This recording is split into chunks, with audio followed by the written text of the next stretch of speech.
Hello everyone and welcome to The Journey of Journals, New Voices in Irish Literary Journal Publishing. This is SYP Ireland's second webinar of 2022, and if it happens to be your first time joining us, an especially warm welcome to you. We're delighted to be joined tonight by the editors behind some of the most exciting new journals to have emerged in Ireland over the past few years, including Sinéad from Sonder magazine, Seán from Tolka, and Alex and Shauna from the Liminal Review. If anybody finds closed captioning helpful, we do have captioning available through Otter AI, and my colleague Ema will drop a link to the closed captioning service into the chat shortly. We're going to start off tonight by asking each of our wonderful panelists to give a short intro to themselves and the publications they operate. So I'll start off by introducing myself. My name's Cassia and my pronouns are she, her, and I'm one of the two events officers on the committee of SYP Ireland this year. I'm also one of the editors behind Channel, a journal of environmental writing. To give you a quick physical description of me for accessibility purposes, I have long brown hair and glasses, and I'm wearing a floral dress tonight. So Sinead, we might start with you. Can you give us a quick intro to yourself and to Sonder magazine? Hi, thanks for having me, Cassia. I am one of the co-founding editors of Sonder magazine, which is a literary journal that publishes twice a year. We do short stories, poetry, creative nonfiction, flash fiction, all based on the theme of Sonder. A physical description, I am a recent convert to being blonde. I have glasses and I'm wearing a shirt and a jumper. Fantastic. Really looking forward to hearing from you tonight, Sinead. And Seán, would you like to tell us a little bit about yourself and Tolka? Yeah, sure. Yeah, thanks to the SYP for inviting me this evening. My name is Seán. I'm one of the three founding editors of Tolka Journal, a new biannual literary journal dedicated to formerly promiscuous nonfiction. My physical description, I've got brown hair and glasses. My pronouns are he, him. Fantastic. Thanks very much, Seán. And Alex and Shauna, can you tell us a little bit about yourselves and the Liminal Review? Hi, Cassia, thank you so much for having us. It's the two of us. We're the co-founders of the Liminal Review, which is a magazine or journal that tries to find writing that emerges from the in-between spaces. So we take fiction, non-fiction, poetry, and art. My pronouns are, I'm Alex speaking right now. This is my pronouns are she, her. Physical description is I have red hair and I'm wearing a black dress. And I'm Shauna. I'm the co-founder, co-editor, co-parent of the Liminal Review. Alex and I met in our masters and immediately fell deeply in love with both journals and each other. And here we are. And I am wearing all black and I have red hair and I'm wearing all black because I predicted Alex would and I wanted to match. Fantastic. Thank you very much to both of you. And I think describing yourself as a journal parent is a wonderful way to say it. I think I'll take that up now. So my first question for all of you is how you got started with the idea of publishing a literary magazine. I know myself from experience it can be hugely time consuming and it's always a labour of love. So what made you want to do it, and how did you come up with the concept for your project in particular? I might start with you, Sinead, for this one.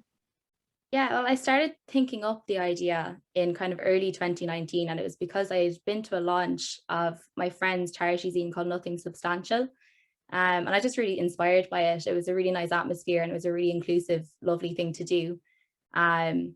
So I approached my friend Orla, because we both just love reading and writing, and we both were just out of college at the time. And it seems to be a good way to kind of acquire a skill set without doing a master's or without working in publishing for many years. You know, it kind of gives you an overview of different aspects within publishing, which is quite hard to acquire otherwise. And then the idea of Sonder just came from, I mean, the Sonder means the realization that each passerby has a life as vivid or a mind as vivid and complex as your own. And I think, you know, that's kind of what writing is. You know, it's empathy, it's putting yourself in other people's shoes. And that's something that we really like that word. We really like that idea. So we wanted to run with it. Thanks very much, Sinead. I think the word Sonder is a beautiful inspiration for our journal, and it really speaks to the openness and friendliness of your work. Seán, would you like to tell us a bit about what drove yourself and your team to create Tolka? Sure, yeah. So so Tolka is made up of three founding editors, myself, Catherine Hearn, and Liam Harris, and then a team of contributing editors and designers and other people involved. I worked with both Catherine and Liam in various jobs in publishing at Gill Books, where I'm a commissioning editor now, and Lilliput Press. And I suppose, you know, like Sinead just said, just always talking about, so yeah, it's just really inspired by the other journals operating in Ireland at the time, Stinging Fly, Dublin Review, of course, and just knowing that we wanted to be part of that in some way. There were lots of pints drank at various stages in different pubs and different literary events, where myself and Liam would talk about how we wanted to do a journal and what we would do and what we put into it. And it was then in the pandemic, in 2020, when Catherine saw that the Arts Council had just announced a new funding initiative for the Literature Arts Project. So it was Catherine who kind of lit the fire, so to speak, and got her applications together to do the project. I mean, without Catherine, I think Liam and I would still be getting drunk somewhere talking about how we actually wanted to do a journal. So it's very much a team effort into who's involved in what. And then non-fiction was really just because of what we three were interested in kind of mutually interested in, and with the other journals in the country offering such amazing platforms and treasures in particularly the short story, we thought that non-fiction was something that was slightly overlooked and underappreciated. And we wanted to give a platform for kind of the exciting essays that were coming out of Ireland at the time. Fantastic, Seán. I love the tagline you used to describe Tolka, funnily promiscuous non-fiction. I think we really needed a journal here in Ireland to fill the void for that kind of work, to provide a space for it. So it's been wonderful to see you grow and grow since you got started. Thank you. Yeah, formerly promiscuous was slightly funny. It was a joke from Liam. It just went into the group chat, and he thought it was more of a joke than anything else. And very slowly, it kind of grew legs and stuck. And yes, now we're suddenly the formerly promiscuous non-fiction journal.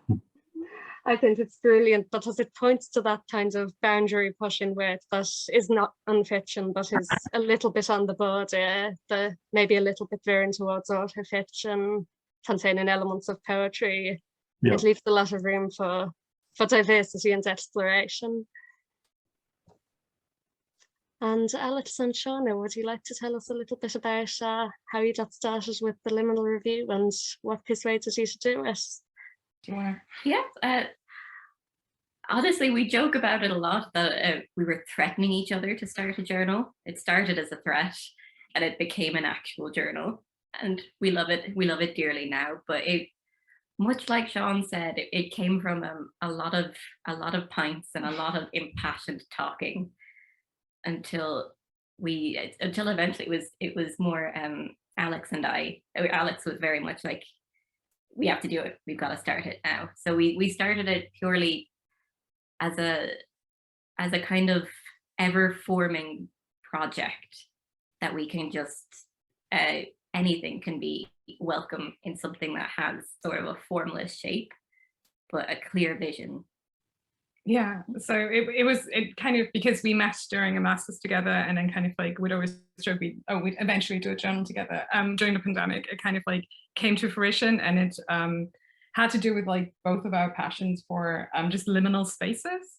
Like I used to travel a lot between Berlin and Dublin, and I did all my best writing on an airplane. So I'm very familiar with kind of like just how these suspended spaces kind of like can give you that headspace of almost kind of like exploration, and specifically because we have a strong focus on kind of like marginalized writers, or kind of like writers that you would potentially not immediately see in like the larger journals.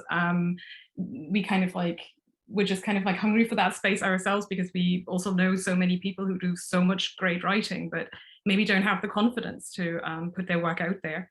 So for us, that kind of like was a logical next step to like say, okay, we'll create this space and kind of like see if they come. And by God, they did come. Oh boy, did they come. Yeah. So has it been shocking for both of you to see the volumes of submissions coming in? Yeah, and we're like eternally grateful for like anyone that has ever submitted to us and kind of like trusted us with their work. Yeah, I'm not at all surprised you're getting large numbers. I think the Liminal Review is a really beautiful project, and I'm not surprised that so many people are drawn to it. I think a formless shape but a clear vision is the perfect way of describing what you do. And now to move on to my next question, I'll stay with the two of you for the moment and just ask you, of course, the journals we operate in are all part of a new cohort of literary magazines around Ireland that's sprung up over the last couple of years. And there's been a wonderful increase in the number of people getting started in literary journal publishing and the number of new ideas that are percolating here. So I'd be curious to find out, do you think anything's changed in the literary journal publishing scene with the arrival of all of these new voices? Or is there anything you'd like to see change or develop further going forwards? But I think it's become a lot more accessible. If you can make your own journal, and so many people do when they should, it becomes a more accessible form of art and entertainment. It's the best way to just even the playing field. But in speaking about what I would love to see change, I suppose personally, and Alex and I have spoken about it, I would love to see things get looser and messier. I love the idea of there being a blur between literary journals and really small zines that people think of.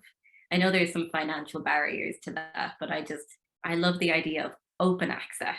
Everyone can make one and everyone can enjoy and take part. Spoken as a real zine maker. I love zines. I think for me, one of the points that's really important is that traditional literary journal, if we think about kind of like the more like legacy objects like the New York Review of Books or something like that, they're unfortunately a dying breed. Like I think the average subscriber for the New York Review of Books is 75. So like, you know, there's about 10 years in it.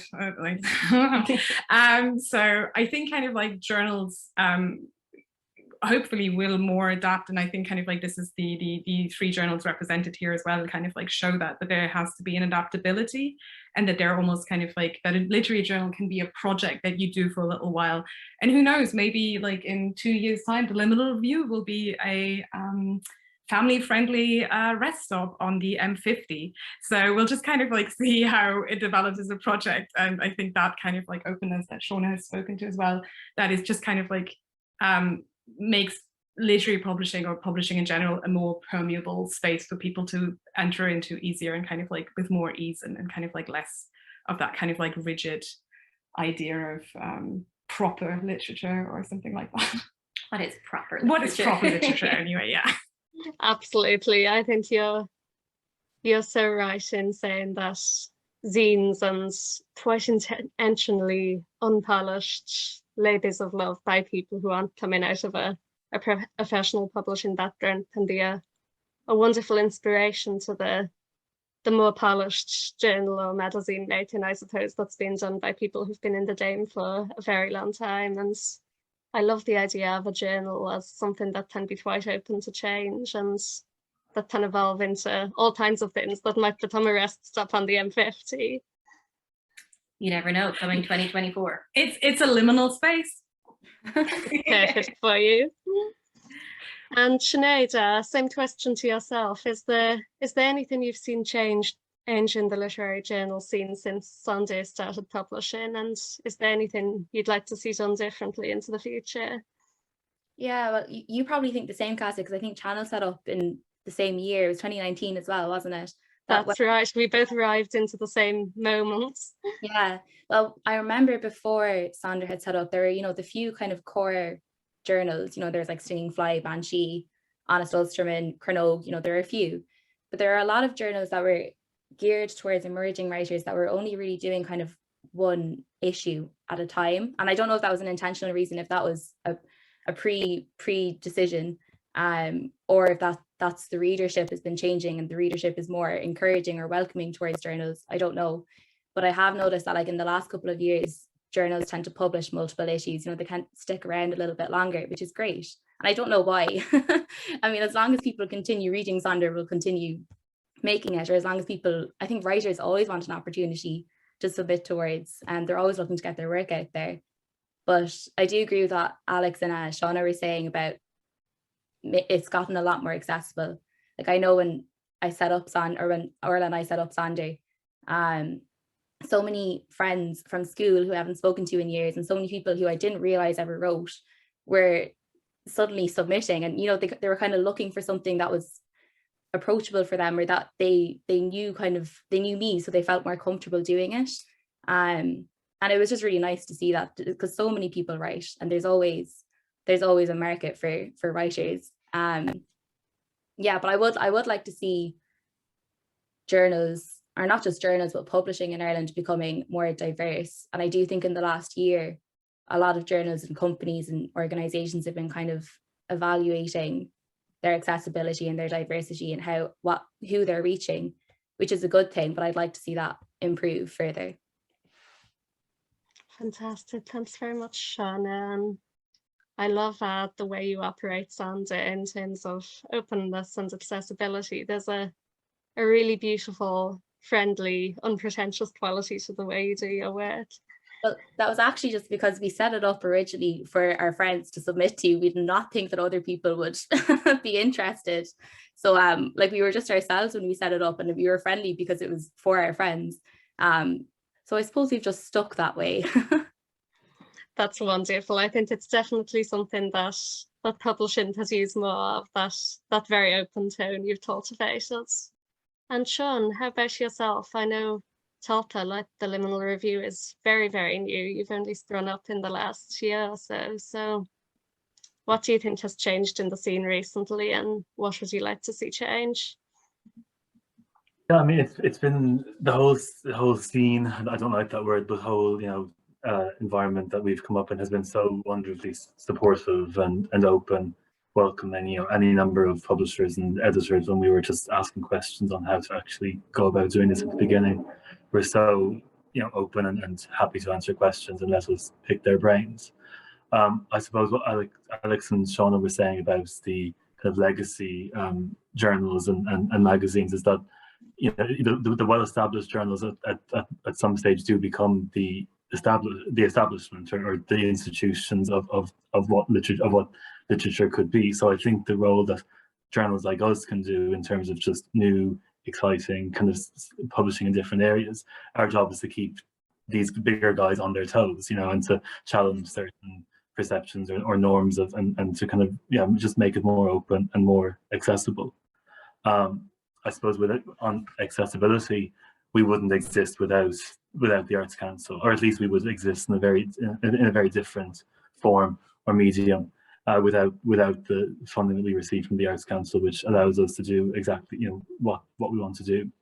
And we've been very fortunate to have gotten that support. But yeah, if there was some way to extend that support to everyone who wanted to be involved, or to even more projects than they already do, I suppose that would be something I would like to see change over the coming years. Wonderful. I'd absolutely love to see that too, Seán.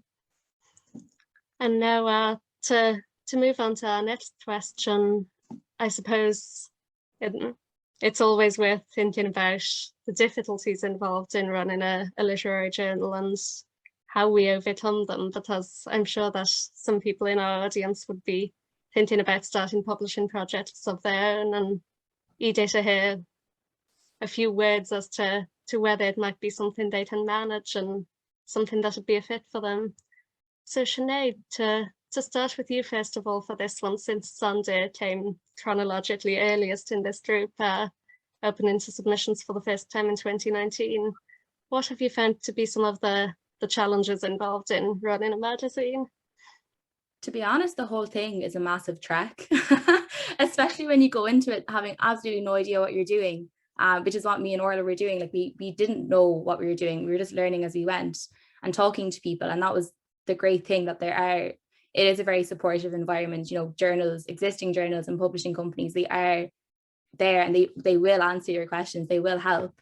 But I know when we were launching issue 2, it was March 2020. So, you know, the pandemic happened and we obviously had to very quickly change from an in real life or an in-person launch to a virtual launch, which was very stressful.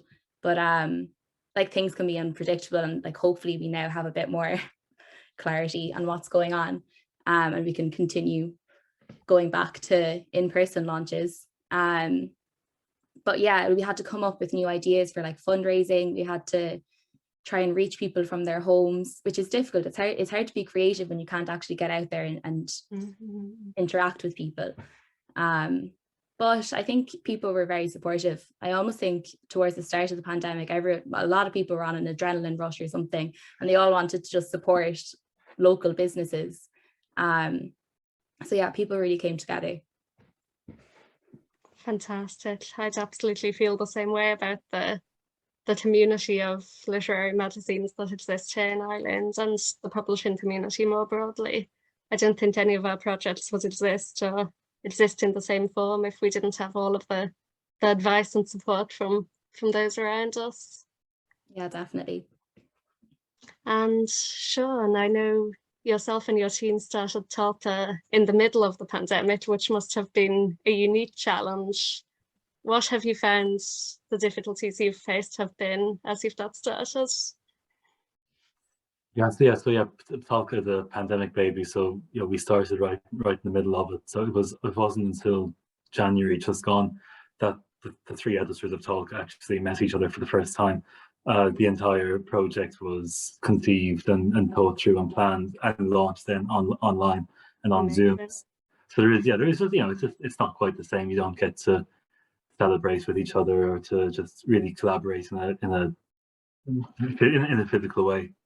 But yeah, I mean, it all works out. You know, obviously there's always disagreements and everyone has their own opinions, but you know, I mean, we all look after a kind of a different area more or less with the team members, and we all have our own areas of responsibility.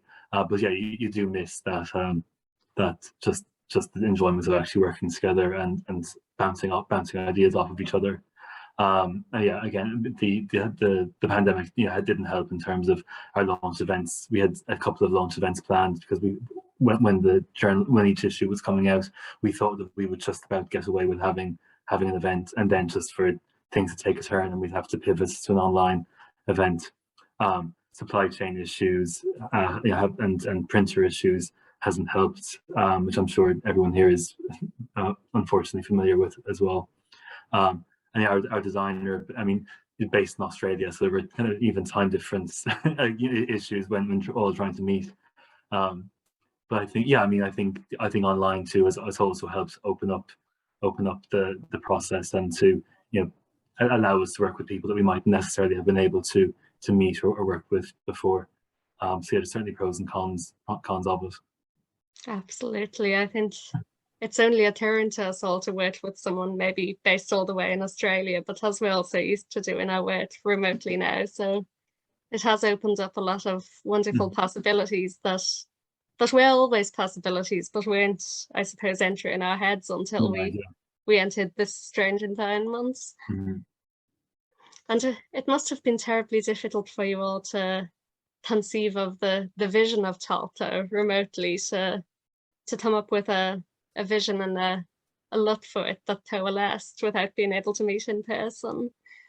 Yeah, I mean, yeah, even because there was a lot of thought to go in terms of product design, and we knew kind of what we wanted and what we didn't want. We knew what journals were doing well and what we thought we could improve on. But certainly there is that situation where you're on a Zoom call and you're just showing I've got product placements here, talk, but you know, you're trying to hold up a book and you're saying, oh, I'd like to have this type of paper or these French flaps, and right, I want it to be this size, and because they can't actually see what it is that you're holding in front of you, you're kind of using really poorly formed terms to describe, oh, it's kind of like this, but it's a bit smaller, or it's a bit, you know. So yeah, I mean, when journals are such physical kind of tactile objects. There is something just strangely deflating about having to hold it up on Zoom and try and convey what it is you're trying to achieve. Absolutely. Well, I don't know how you managed it, but the end result has come out absolutely beautifully. Thank you. And Alex and Seán, you've also started the Liminal Review very recently during the pandemic. So what have you found that the challenges have been?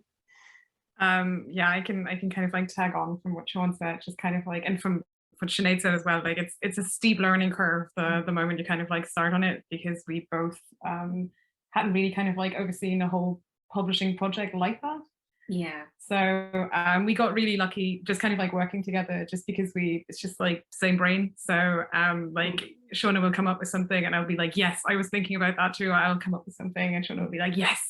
So we've been really, really lucky just kind of like to be collaborators like that. And then like we also have the luck of Darrow Driscoll, who does our like layouts and things like that. And he's just absolutely fantastic. And we're in the same time zone, so it's all good.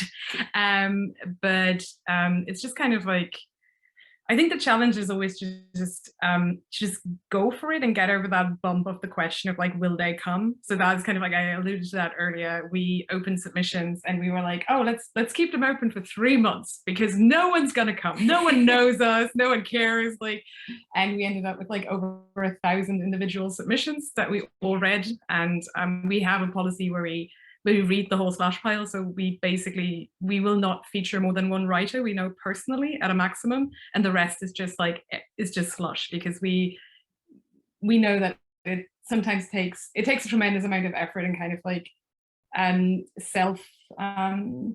self-assuredness in some way to kind of like submit to a journal.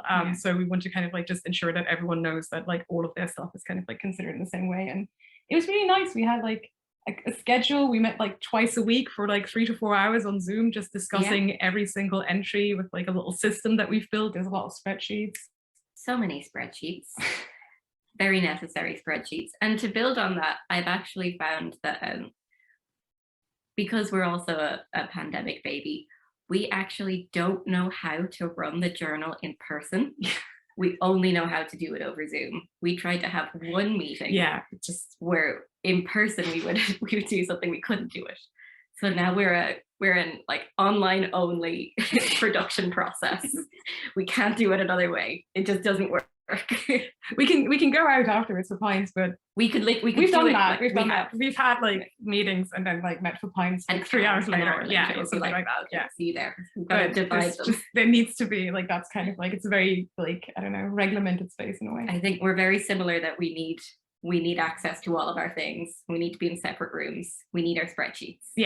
Yeah, and I think one of the things that we're looking forward, I know you're very much looking forward, because you're the mastermind behind like a lot of events and stuff like that, to actually have like a physical launch, which we've not done. Yeah, we've done like some dabbling, but and I know Sonder does like really lovely online launches as well as Tolka, but like I think we're just like skipping the can down the road a bit on that, because I think we've both like just it's cooking up. We're cooking something. Yeah.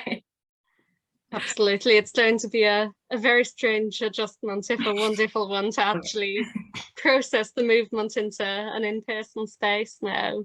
And reading 4,000 submissions is an incredible achievement. Do you divide them up between you at all, or do you both read all of the 4,000? We both read everything. That's wonderful. We've been told maybe that's not the most functional way to do that, but it's the way we want to run this journal. We do it. Yeah. And we're not going to do it a different way. If someone's going to send us a piece of their work that they've worked so hard on, we will give them that time to really read and consider it. Yeah. And we feel like that's the most important thing to us. Yeah. Is that we put the time and the respect into the writers that give us their trust. That's a direct gift to the writers who are submitting to you, to know that they have 4 sets of eyes looking over their work, and that it's getting attention, the attention it deserves after all of the work they've put into it. Wonderful. And Sinead, I'll come back to you next. You've touched already on some of the online events that Sonder has run, and I know you've you've also had some wonderful collaborations, including two writing competitions that acted as fundraisers for the Dublin Rape Crisis Centre. I think Sonder has been exceptional in the quality of its collaborative work over the last couple of years. So maybe you can tell us a little bit more about how that collaborative process works for you and how you seek out partners. Yeah, thank you. Well, we do a contest every year called Morning Coffee Writing Competition, but that was actually Carol McGill from Morning Coffee approached us. She wanted to raise funds for Dublin Rape Crisis Centre by doing a short story contest. And I do, like, Orla and I are very passionate about contributing or using what we can to contribute towards what we care about in whatever way we can. So like we were immediately like, yes, let's get involved. So we agreed to publish the winners on both our website and in the print journal. And we do kind of like a virtual ceremony then, but Carol's the one who kind of organizes the, you know, the guest judge and any other readers or resources that we need. Yeah, but we do try and get in touch with people for giveaways and stuff, but it's really because so many people have been so supportive towards us that we're like, we want to help them too. Do you know, there's Marrowbone Books is a small bookshop in the Liberties, and they've been so supportive of us since we started, and they're constantly offering, you know, like their space, or they're constantly offering help. So it's nice to come up with ideas that will give them some free publicity and, you know, give them some business. And the Winding Stair as well, another stockist of ours, is incredibly supportive and incredibly kind. And just various publishing companies have just been so helpful. So we try and do some sort of interaction with them if we can. Yeah.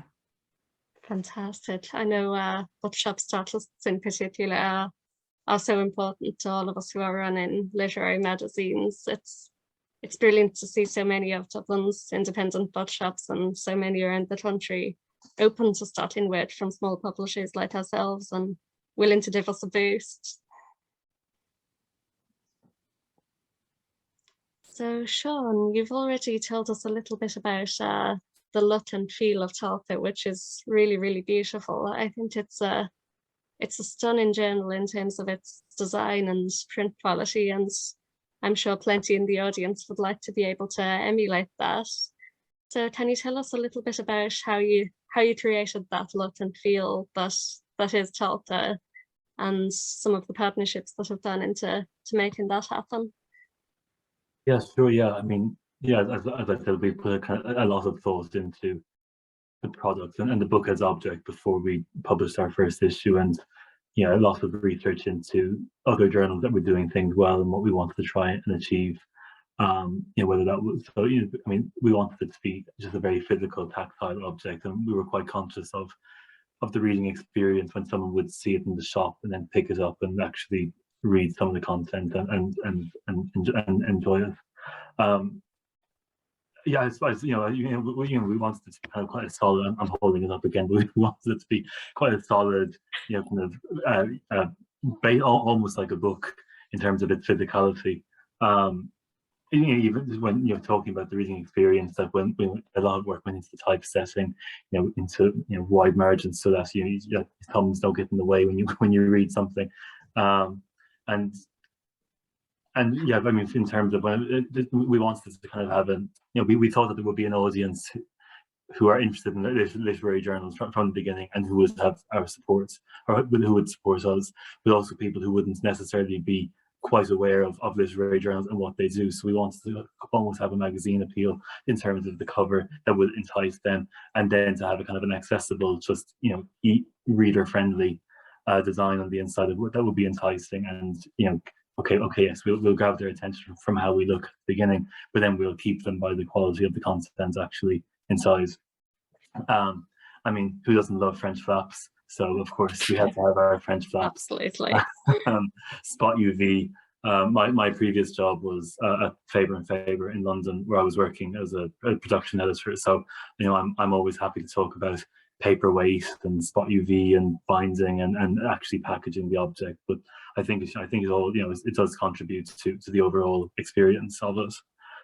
We work with an Irish designer based in Australia, Sarah McCoy, who does all of our both our cover and our internal design. So it's nice to just have that kind of consistent look across all the issues.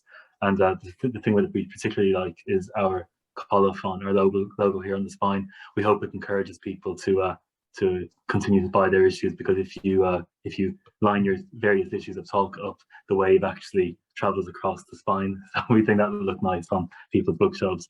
But I mean, it's just so much fun and such a joy to actually consider aspects of a book in that way, and to kind of play around with form, which will, you know, hopefully kind of subconsciously at least impact how people read the work inside and enjoy it. That little piece on the spine is a beautiful touch, and it had never occurred to me before that when you line them up, they create this lovely continuity. Mm-hmm. And I think the knowledge you've built up of paper and production processes definitely shows in the finished product. What's it been like working with Sarah all the way in Australia? What's your collaborative process like with her? Yeah, so I used to work with Sarah at Guild Books before she went freelance, and I mean, Sarah is kind of sunshine personified. She's just, you know, just a joy, a complete joy to work with. But yeah, I do find that say, you know, when you're briefing a cover or working with a designer in that way, that to not be very prescriptive, to not tell them exactly what you want, but in terms of it should have this and this, but to actually tell them more about the tone, the feel, what you want the reader to experience as they pick it up. Because I think a designer will, I mean, that's their job, but they will be able to come up with ideas that you would have never thought of before. So actually, to give that as an example with the colophon, that, you know, traditionally that would have been in a circle or a square. So, but it was actually, but to limit to kind of have that in that frame, then you wouldn't be able to line them up in that way. And that was actually Sarah who came up with that. And, you know, that if we had said, oh no, that this logo needs to be, you know, needs to follow certain, you know, rules or whatever, it needs to be this way, then we would, that effect would have been lost. So I mean, you know, we're constant, you know, we give Sarah a lot of creative freedom. You know, even in our cover designs, we'll share with her lots of different options, and we'll always take on board kind of what her thoughts and opinions on what she thinks works, what doesn't work. And it's always, yeah, it's very collaborative and open in that way. Fantastic. And Alex and Seán, part of the Liminal Review's mission, of course, is to promote the work of and to create a space for writers who come from backgrounds that are marginalised or underrepresented in mainstream publishing. Is there anything you can tell us about what you've learned over the last year working with writers who come to you, and would you have any advice for the editors on how to better support the writers you've published? Yeah, I'll just start on that one because like Seán has a good point on that too, but I'll start. So I think a lot of journals and like it's always the refrain of like, oh, send us your best work, send us your best work. But like, what is someone's best work really, right? So one of the approaches that we have taken is that if we receive something that we see the potential in, we are willing to kind of like go back to that writer and say, actually, you know what, would you be willing to develop this further with us? Specifically kind of like if we get the sense that they're kind of like of a group that is kind of like marginalized, and it's there's no really cut clear line here. Like we have people who use like different pronouns when they approach us, and we publish them under other pronouns and things like that. So it's all very much like to the comfort of the writer. Like our kind of like commitment is always to our writers. So the way we approach it is basically we want to be kind of like just this open space where people can come to us and we can provide them with the sort of attention that is just not given or not accessibly easily if you're like outside of like a publishing community or something like that. So it's very much about making sure that people understand that they will be considered, their work will be considered, and we will put that extra effort in if the work maybe is not where it could be. That's the thing. So it's always kind of like about meeting people where they are, and then like seeing if we can maybe together walk a couple of like steps together and get a piece to where it is in a shape that they're happy with, and we are happy with publishing it. So that is kind of like the way that we do it. I know that that's very labor intensive, and I know that most of the things that we do are very labor intensive, but it's just the way we want to run this and kind of like, and how we have run it so far. And I think that's kind of like, it's again, with respect to people who are willing to give us their work. It's with respect to people who are reaching out, because like in this wonderful attention economy, I think attention and care for someone that approaches you with something they made that is an act of kind of like an act of connection, is to kind of like go back and receive and then return that connection and that connectivity in a way that gives them a chance to kind of like express themselves. So yeah. And as well as that, we have learned over the last year that with our mission statement that we can say that we plan to be a place that is a platform for underrepresented voices. And not only will we be that platform, but we will be a safe place that will be supportive and stay in that support. And we've learned that you can't just say that you are that. You then have to put that action in. You have to then be that. So I think one way that we've managed to achieve, like to prove that we are exactly what we say we are, and we're growing, we're ever changing. But one way we've achieved it, I think, is by joining the Irish Times boycott. I think by doing that, by publicly putting our support with the Trans Writers Union, we have also proved that we are exactly what we say we're trying to be. We are creating that space. We're creating that safety. Yeah, it's about kind of like showing that commitment and being consistent with that commitment, because I think there's a lot of narratives around like being inclusive and all of these things, but you have to like put your money where your mouth is, and that sometimes maybe hurts because you have to turn down things, but it means that you stand firmly in your values and kind of like you can authentically kind of like be that space for people. And obviously it's for the writers to judge if they feel safe with us, but we hope that we can create that space that they at least feel comfortable approaching us and learning for themselves. That's wonderful. I think you're really showing throughout your work that you walk the walk as well as taught in the talk, and you're working as hard as you can to show writers that you're not just another of the many publications saying we support underrepresented voices. You're actually listening to them and creating as safe a space as you can create for them. Would you be able to tell us a little bit about the Irish Times boycott that you've aligned yourselves with, just for anyone in the audience who might not be familiar with it? So I think the best way to inform yourself about the Irish Times boycott would actually just be to read the statement by the Trans Writers Union, because I think those folks can speak for themselves and we're just here to support them. There's also a great interview in GCN as well, looking back over the past few months of the boycott and recapping what they have achieved and where they want to go next. So definitely the statement from Trans Writers Union and GCN's reporting on it. That's brilliant. So if anybody's interested in finding out more about that, certainly the Trans Writers Union's website would be the place to visit. And I've read that article in GCN as well. It's wonderful. To move on to our final question then, I'll stay with yourselves, Alex and Seán, for the moment. Would you have any advice for anybody looking to set up a new publishing project here in Ireland? I fucking do it. Do it. Just do it. What's the worst that could happen? Like, what could happen? Generally.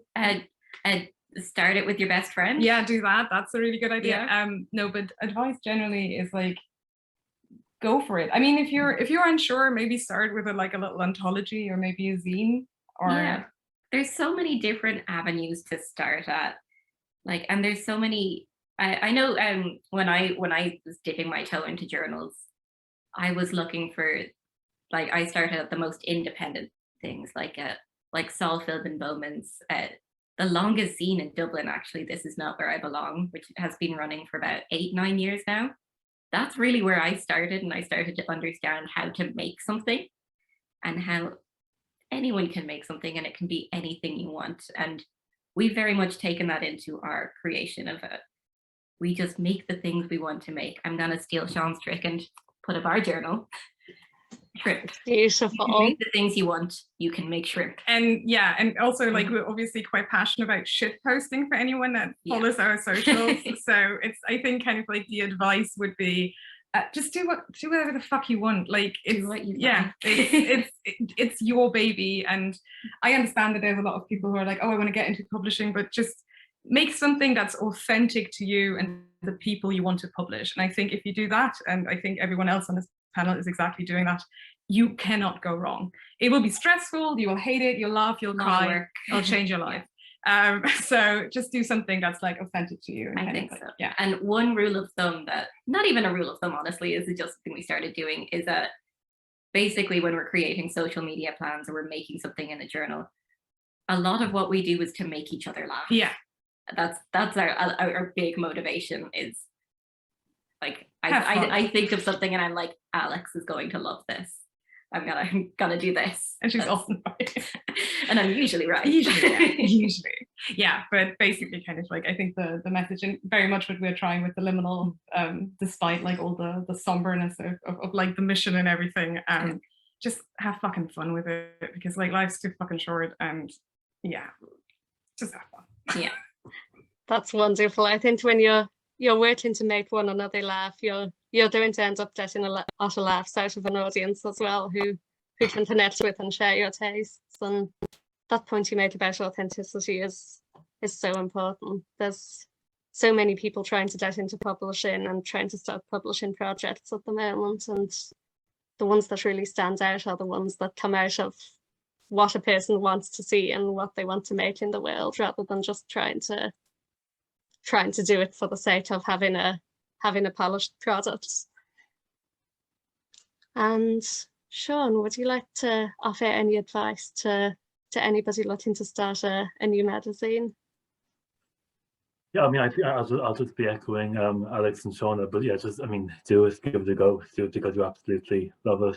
You certainly won't be paid for it, and you certainly won't, I mean, it'll just consume you completely and take up more hours than you ever thought it absolutely possible. And if you're like me, you will cry at Adobe customer support chat bot on their website when I was sending the last issue to print. But you still love it, and you still just want to try and put something out there into the world, and try and just make something better for people. And if you can find one new writer and give them a leg up, or help them onto something bigger and better, or you can or someone can pick up a journal, and one of your journals, and read something and really get something out of it, then I think it's all worth it at the end.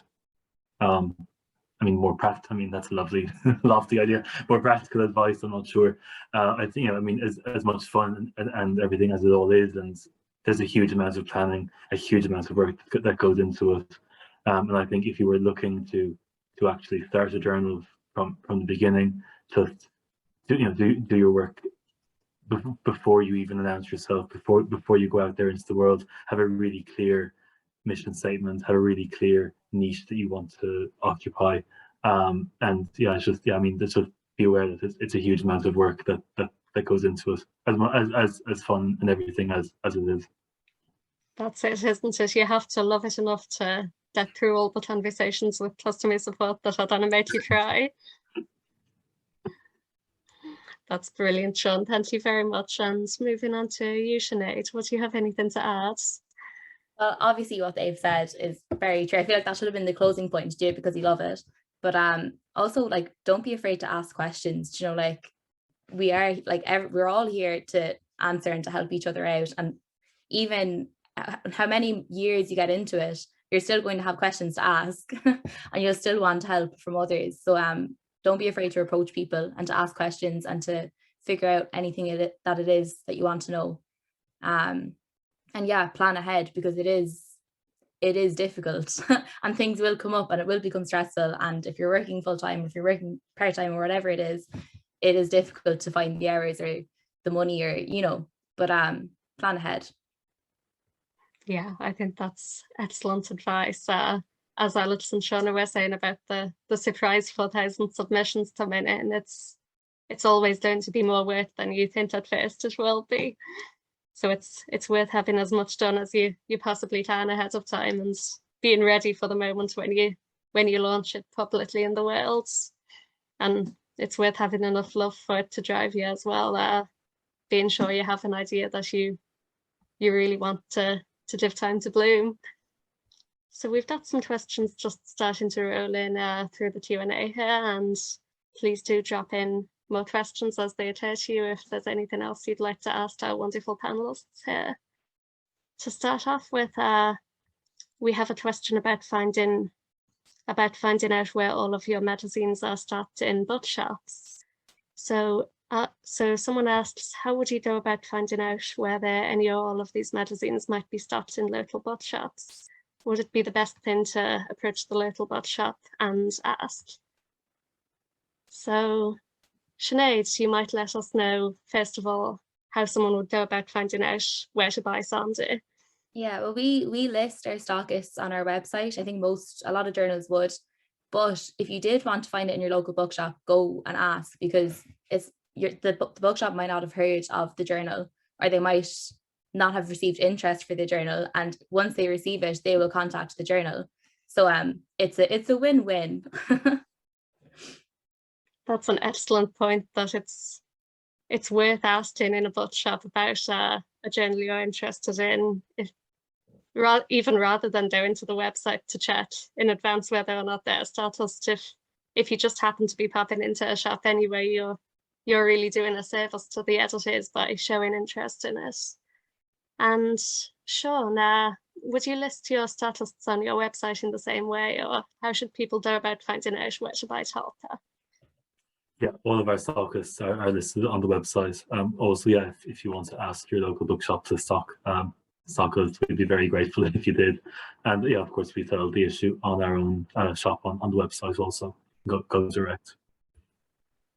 Fantastic. And Alex and Seán, how about yourselves and the Liminal Review? I'm just realizing that I'm responsible for the website and we do not list our stockists.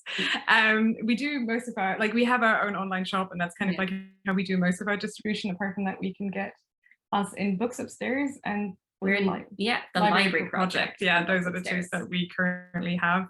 And in fairness, I don't know, it's maybe down to a bit of laziness to kind of that we don't stock in more places, but we do the distribution directly, which is sometimes a bit easier for us because we don't have to go and invoice people, and kind of also we get, this is the thing, because we run the Liminal as a non-profit, it means we don't have to pay anyone else. So it means kind of all the money that comes in goes towards the printing costs and the paying the contributors. So Seán and I take no cut whatsoever. So we try and kind of keep it as contained as possible, but it would be nice if you it would be nice. I think. Yeah, I'll check. The stockists will be listed on the website after this panel, and thank you, sorry.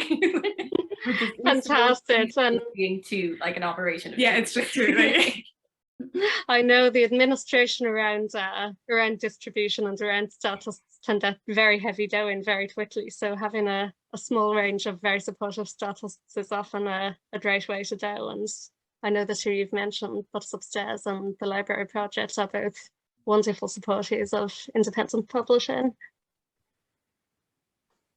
So we've another question just in here. What are your hopes for the publishing industry, and in particular journal publishing, in the coming years?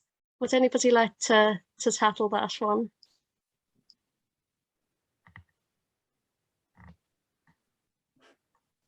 I mean, I'm happy to speak. Yeah, I mean, I think for journals, I would love to see even more journals come onto the scene.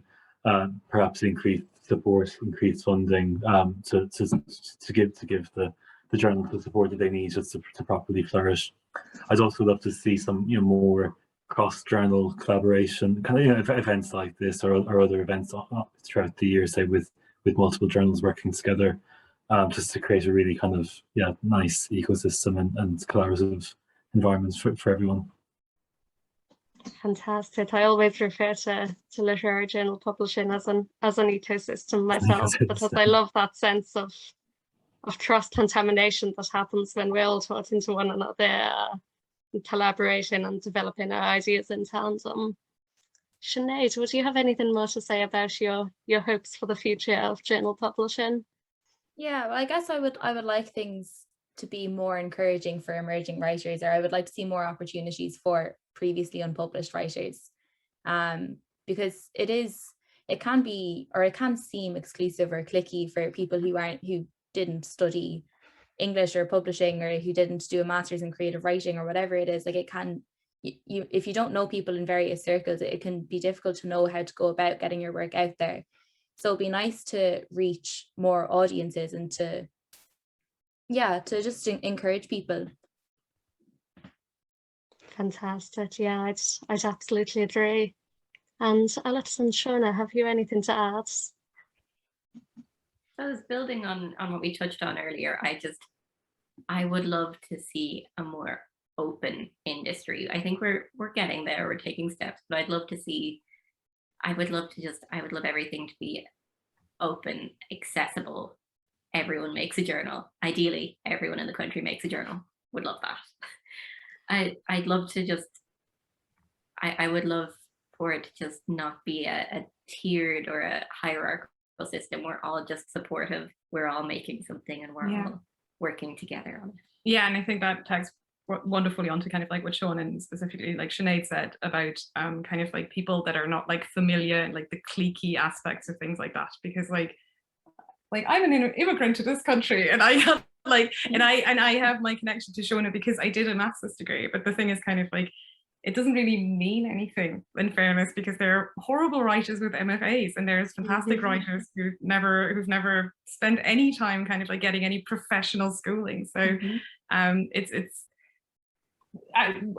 would hope that kind of like that people would be more kind of like willing to just like go for it and kind of like for it to be more accessible and not kind of like have these like cliquey aspects to it basically.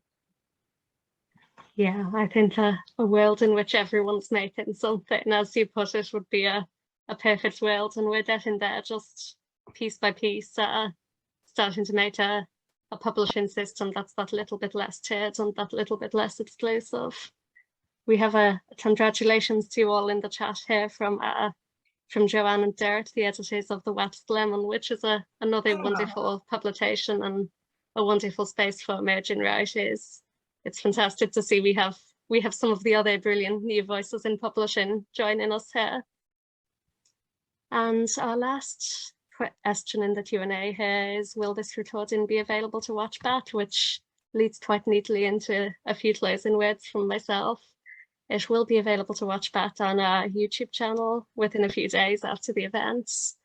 And we'd absolutely welcome anyone to go back over this and pour over all the insights our wonderful panelists have given us. You've all been so generous in sharing your stories and giving us insight into where your publications aim from, and I'll really look forward to seeing where they're doing next. For anybody who'd like to keep abreast of what SYP Ireland is doing in the coming months, including our book clubs, our upcoming webinars, and the SYP mentorship program, you can follow us on Twitter at SYP Ireland. And I want to say a huge thank you to everyone for joining us tonight. It's been a pleasure to talk to these fantastic editors about their work, and we're very grateful to you all for joining us, and wishing you all a lovely evening.